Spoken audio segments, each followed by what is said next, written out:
Aí pessoal, beleza? Vou gravar esse vídeo aqui a respeito da Gurgel, um assunto que eu acho muito interessante. A Gurgel foi uma fábrica de veículos, tá? 100% nacional de veículos fabricados no Brasil. Logo de cara vocês podem ver esse veículo aí meio diferente. Do que se trata? Foi o primeiro carro elétrico do Brasil. Muita gente não vai acreditar, muita gente eu acho que desconhece esse assunto. O primeiro carro elétrico do Brasil, fabricado no Brasil, foi em 1974 pela Gurgel, tá? Um sonho. Não deu muito certo na época, porque o carro não tinha muita autonomia e tal, mas veja a preocupação, né, desse empresário Amaral Gurgel em 74, há 47 anos atrás, de fabricar esse carro vermelhinho aí que vocês estão vendo, né? E não parou por aí. Ele também é responsável por fabricar um carro 100% nacional. Não é empresa, não. O carro 100% nacional. Até o motor foi produzido no Brasil. Um carro, a princípio, né, sem correia dentada. Hoje a gente compra Honda, Toyota aí, sem correia dentada, mas ele fez em meados de 80 um carro sem correia dentada e 100% brasileiro. Um motor criado por ele. Posteriormente mudou, né? Foi colocado o alternador, correia dentada consequentemente, mas a princípio foi um carro sem correia dentada, né? Eu tenho a foto aí do motor para vocês verem.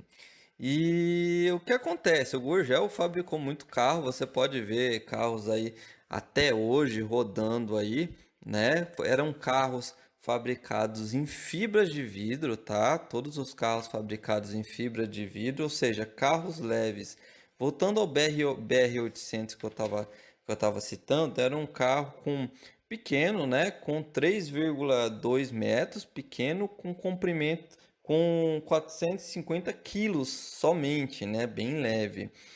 Vou colocar aí várias imagens, aí alguns vídeos da Gurgel e vou falar algumas coisas aqui. Vou tentar falar alguns pontos que eu acho importante, né? O Gurgel começou como? Ele começou fabricando kart, né?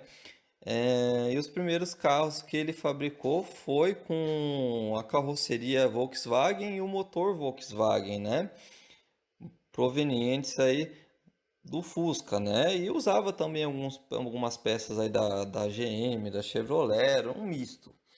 E ele começou primeiramente com uma concessionária Volkswagen, tá? Que posteriormente ele vendeu para o Silvio Santos para fundar a sua própria fábrica, a sua própria marca, a Gurgel.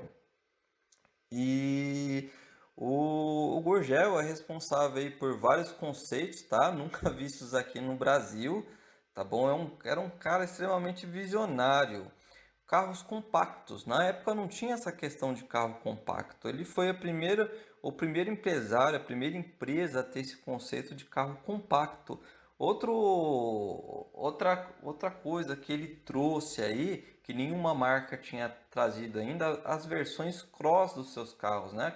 A versão estilizada aí, tal, para aventura, né? Com essa característica de aventura. Ele trouxe esse conceito, inclusive expôs na feira de automóvel. E tem uma curiosidade aí, em determinado ano, né, na época que ele tinha concessionária da Volkswagen ainda, a Volkswagen não tinha um carro para expor no salão do automóvel. Então o que o Gurgel propôs? Olha, eu desenho o carro tal e vocês me fornecem o chassi e o motor, né? Daí que ele começou a fabricar seus carros. Então, muito interessante. E para quem não sabe, o Gurgel foi um paulista, né, da cidade do interior de Franca, tá? Muita gente, às vezes, nos documentários aí não fala disso, né? Mas o Gurgel era de Franca, nascido em Franca, a cidade que eu estou morando atualmente.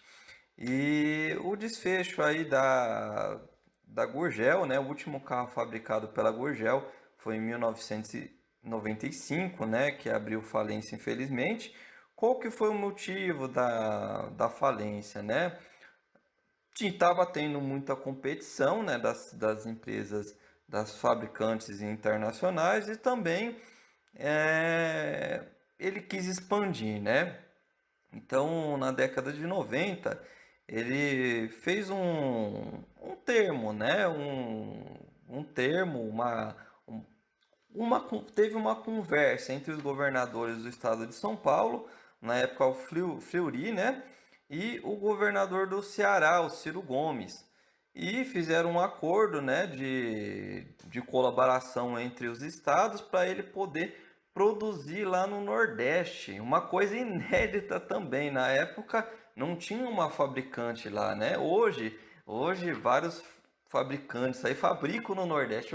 Até isso o Gurgel inovou, até isso ele foi visionário. Por que que ele queria fabricar no Nordeste? Para ter a maior distribuição dos seus carros, né? Ter a logística melhor. E questão de imposto também, né? E ele chegou até a importar maquinário usado da Citroën e de outras marcas. Mas infelizmente os governos aí de São Paulo e do Ceará não cumpriram com o acordo, né? E aí, é claro, faltou financiamento e tal. E infelizmente o Gurgel ficou no prejuízo, porque ele teve gasto e tal, né? Não teve incentivo financeiro e infelizmente veio à falência. Mas vocês podem ver aí que teve uma história aí de sucesso, né? Porque ele conseguiu realizar um sonho e vendeu muito carro, né?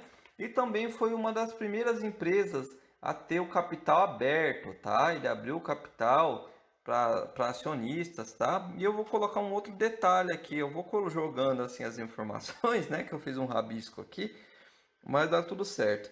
Ele também teve uma ideia, né? Considero ele como um precursor aí, né?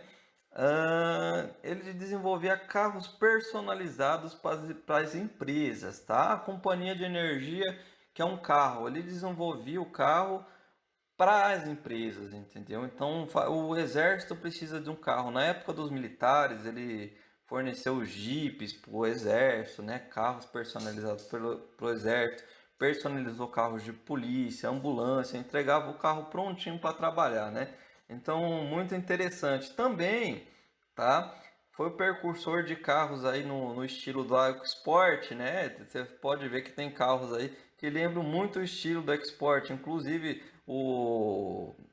a roda, né? O pneu ali atrás, né? Como acessório e tal. Então ele foi o precursor de muitas coisas, e mesmo não divulgado, mesmo não fornecido essas informações, acredito eu, muitos carros de hoje em dia têm inspiração dos carros do Gurgel, tá? Infelizmente aí o fim da fábrica não foi muito feliz, igual eu falei no começo do vídeo, né? O Gurgel, a fábrica Gurgel, né, acabou entrando em falência e o sonho terminou, né? Uma fábrica 100% brasileira. Acredito eu que é uma história aí que a gente deveria estudar nas escolas, né? Até em cursos aí de administração, de empreendedorismo, porque realmente o cara foi um visionário. O cara foi um visionário, né? Desenvolveu aí vários conceitos antes de fabricantes aí famosos estarem lançando, né? O carro Cross, igual eu falei, os carros pequenos, voltados à economia, sustentabilidade, carro movido a energia, né? Então, cara, assim foi fora de série. Então, eu citei alguns pontos aí que eu acredito ser importantes, né? Então, fica aí esse vídeo aí, tá? Espero que vocês gostem, tá bom? É isso aí, pessoal, que eu queria mostrar para vocês, né? Um pouquinho aí da história da Gurgel e do Amaral Gurgel, o empresário, tá bom? Abraço a todos, fica todo mundo com Deus.